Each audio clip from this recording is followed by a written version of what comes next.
sir आउ कथा हो सर दिनक तले मुख्यमंत्री नुआ वर्णबोध जाता आप समीक्षा संपादन कराला आप सर केते बड़ आह्वान थे आपते दिन लगे सर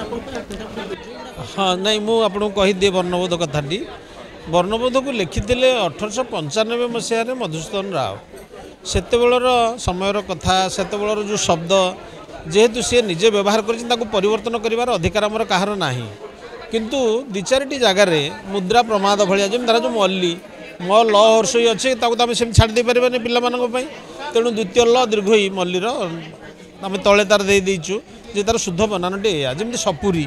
प दीर्घ रही जाइए से 1901 मसीहार जो वर्णबोध से आधार में कराई रूपा को धरा जो दीर्घ लिखिदे से प्रकृत में हर्षौ सेमती सपुरी प दीर्घ हो जाइए तेणु ये जो वर्णाशुद्धि रही दि चारि कोई परिवर्तन छड़ा अन्य किसी परिवर्तन करा जाए नहीं एवं द्वितीय कथा हूँ सेतेबेलर कागज जहाँ थिला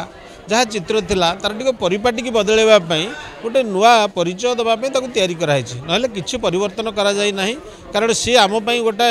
संग्रहणीय कथा कारण 95 मसीह 1895 मसीह से जो भाव में ओडिशारे पिलामानंकु वर्ण शिक्षा देवाई जो आधार में तैयारी करते अक्षुण्ण रखाई